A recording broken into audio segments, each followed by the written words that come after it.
Mantri. I am a business man. میرے کافی Muslim friends تھے. وہ اکثر کہتے تھے مجھے کہ اسلام میں بیعت سے دھندا مطلب پیسہ لے کے دھندا کرنا غلط ہے. مجھے اکثر وچار آتا تھا کہ یہ کیسے ڈیولپمنٹ ہوگا.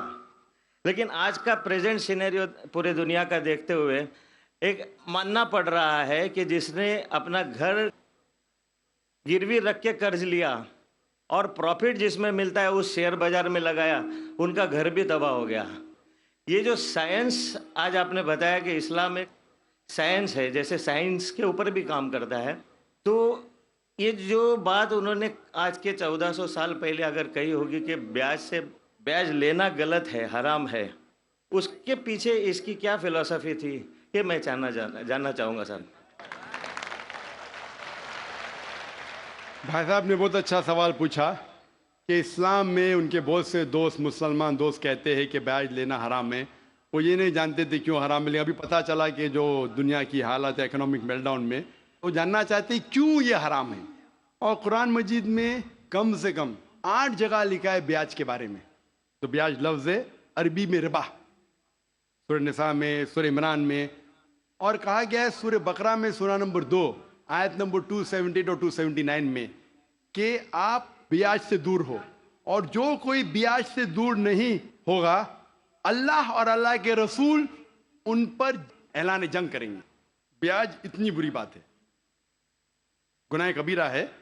اور گناہ کبیرہ میں امام الذہبی نے اسے 11ویں نمبر پہ رکھا.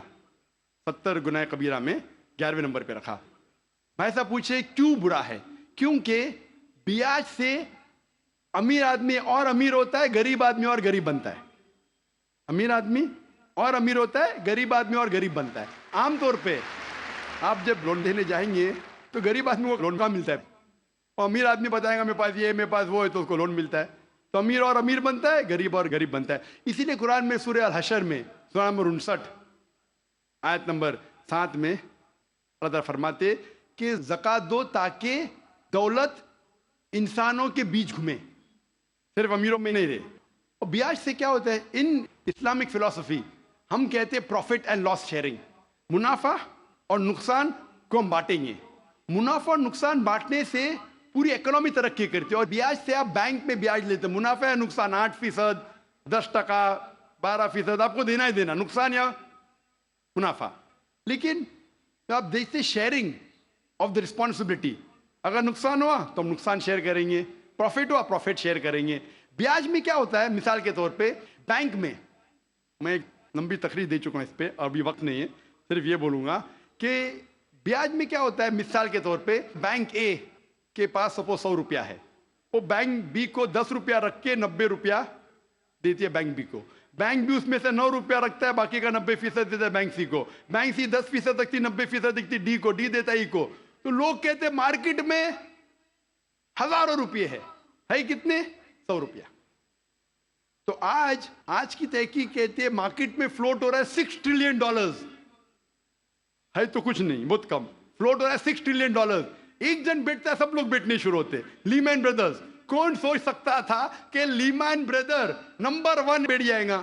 اس کے بعد سٹی گروپ، ایک بیٹا سب بیٹھتے گئے پوری دنیا میں ایک کے بعد ایک.